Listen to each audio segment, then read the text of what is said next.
came about this close to reaching 150K on TikTok, and then 10 days ago I deleted the app completely off my phone. I didn't take down my profile, but I'm considering it after the last 10 days that I've had. And I thought I would make this video for anyone else who's been wondering, like, what would life look like without TikTok? If you are someone who's been chronically online for the past few years, specifically when it comes to TikTok and short form content. Now, I've been a big advocate for TikTok for a while as someone that is a consumer and a creator. I've been a full-time TikTok creator for the past couple of years now. It's been like my full-time job. It's replaced my YouTube income, my Instagram income, and I was really grateful for that.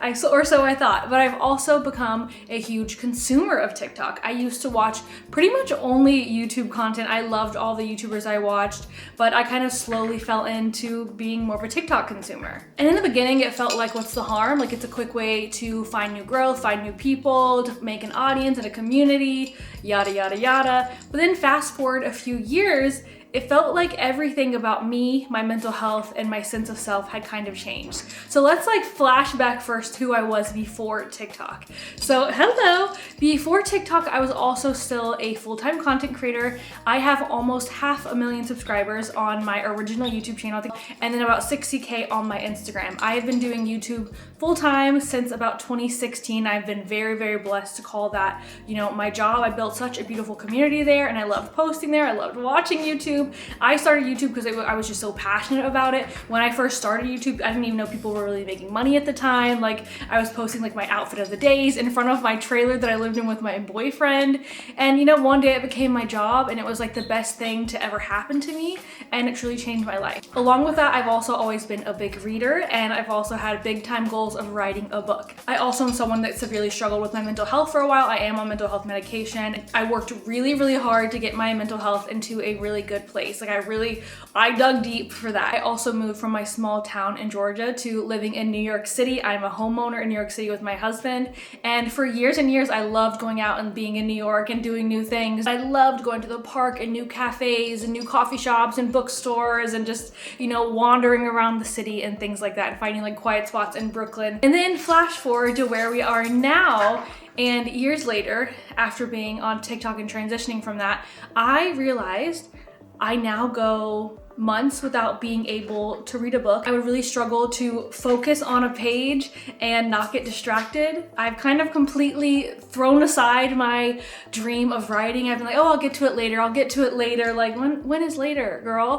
And the big one, I completely abandoned my YouTube channel to the point that it is dead. And then when it comes to myself as a consumer, I can't even focus on TV shows. Like, I used to love to have a nice binge day. That was a raw day for me, binging a TV show. Now I can't even watch a full movie without like pausing many times to check my phone, TikTok specifically, or scrolling on my small screen while I look at my big screen. I would notice that while I was out and about in New York City, I couldn't wait to get back home so I could doom scroll on my phone on my couch with no judgment. I started foregoing plans and foregoing friendships and getting outside and doing things in the world so I could stay home and do what?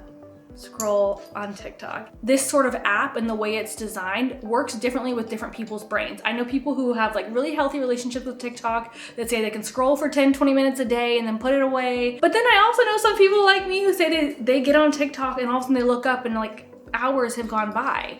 I think I read somewhere, it might be worse now, but it was like the average person spends at least a full 24 hours a week on their phones, like scrolling and watching TikToks. That's an entire day. I do think this survey was only surveying people that use TikTok. Like, I don't think it was asking people that don't use TikTok, but I think people who use it on average scroll for about one day out of their week. That is mind-blowing to me. But when you think about it, that's like 3 hours a day, 3-4 hours a day. So if you scroll for at least 3-4 hours a day, that adds up to one day every single week. I have become less of myself. I'm more irritable, I'm more stressed, my mental health is not great. My goals, I just don't seem as excited for them, or I wasn't that excited towards them. Like, things don't excite me the way they used to. And I thought, you know, maybe I need to get on another med along with mine, or like maybe something's wrong with me, something's going on. One day my husband lovingly, he's like the greatest guy who doesn't use TikTok at all, and was like, babe, I think it has something to do with your screen time. So I first started by getting a brick. I'm sure you've heard people talking about a brick, and I locked myself out of my phone for a few hours, and I immediately felt a difference. I would notice that by the end of the day, I was thinking to myself, I don't want to be on TikTok anymore. I don't want it. But the moment my phone was unbricked, like clockwork, without even meaning to, on autopilot, I would reopen TikTok.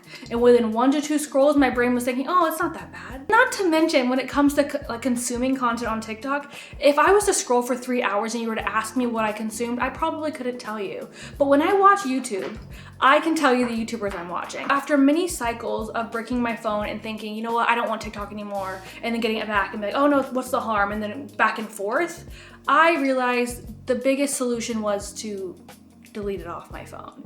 Now, the biggest solution actually is going to be deleting the app, like deleting the profile and everything eventually, completely. But the problem is, it does convince you that you need to be there. The algorithm does such a good job of keeping you hooked as a consumer, but also as a creator. Anyone who's created there knows it's like you can create and so many videos will do poorly, and then all of a sudden, they'll pop off for a bit and you'll get excited and you'll get that momentum and you start posting, and then you just start posting more and more, and then you take 1 day off, boom, starting over at 0, you're in that 300 view club. And it's just like your life kind of revolves around TikTok. So on March 25th, which is about like a week and a half ago, I deleted the app off my phone, and I actually feel like I went through a little bit of withdrawal at first. Like the first day and a half, I picked up my phone so many times thinking I was gonna open the app, and I was like, oh, it's not there. Oh, it's not there. And the second day, I was in the bathroom, on the toilet, I re-downloaded it. As soon as I did it, before I even opened it, I was like, Lindsay, what are you doing? It was so automatic, I wasn't even thinking. I didn't let myself open it, I just deleted it again. And that showed me what a problem it is. So I spent the next week and a half completely on my phone, completely off of TikTok. And I still have my phone, obviously. But through that time, I have read 2 books. I realized that I completely missed being a YouTuber. So not only did I try out my old channel, I decided on a new channel. I'm already working on multiple videos. I realized with the time I put into TikTok, I could actually probably realistically upload like 3 times a week on a new channel. I quickly gotten back into photography and like going out and taking photos on my film camera and just like having hobbies again. I've noticed that I just wake up in the morning and sit on the balcony with my husband and my dog and just sit. And I'm able to be bored. Like throughout the week, I realized I had lost the ability to be bored. And by losing the ability to be bored, I lost my creativity and my spark and my inspiration for life. In that time of boredom, that is where the magic happens. And I didn't know that I would not have been able to be bored with that app on my phone. And the last thing I did, well, there's more than that. I went outside a million times. I've hung out with friends. I've loved being outside. I'm not like jumping to come back indoors. I also did sign up to go back to, I don't know if it's really considered school. I mean, it's learning, but adult writing classes here in New York City. And I probably, if you asked me while I was still on TikTok, I probably would have done online only, because anything to keep me inside would be the best for me. And I'm realizing I was not always like that, where I think I am a homebody and an introvert, but like I want to also push myself to have a meaningful life. So I figured I'm in New York City, the writing class is in New York City. You can be online or in person. So I did sign up to go in person to a writing class, which is like pretty big for me because that's a little scary. And I don't know, I'm just feeling really proud of myself and really healthy and really happy. But here is the thing. But I think by being off the app for a week and some change, I realized I don't actually enjoy the app. Maybe there's a few videos here and there, but I don't actually enjoy just sitting and staring at a screen like this. I just think I do because of the dopamine I'm constantly getting to my brain. And the moment I like take it away from myself and not just close the app, because your brain will like on autopilot just open it back up when it needs another dopamine hit. By getting it off my phone and forcing myself not to let myself download it for a bit and to do other things and to be bored, I realized not only do I not need it, I don't want it. Yeah, if you have been looking for a sign to maybe cut out TikTok and see like, am I really as depressed as I seem? Am I really this much of a homebody? Like almost like scared to leave the house? Have I lost my creativity and my spark and my inspiration? And do I really not have any good ideas? Am I really not an artist anymore? Am I really not a people person anymore? Have I lost my personality? Maybe put the app away for a little bit and find out. And you know what's so cool? If you delete the app and you realize nothing changes in your life, you can re-download it. Girl, that's an app, an application on your phone. That should not have that much control over you. So yeah, if you're looking for a sign to maybe try giving up TikTok, I did it, and I think it may have just saved my life. I'm going to pause, edit this video, and upload it immediately. So if you're seeing this, I just filmed it. Welcome to my channel, and I will see you guys in another 2 or 3 days. Bye.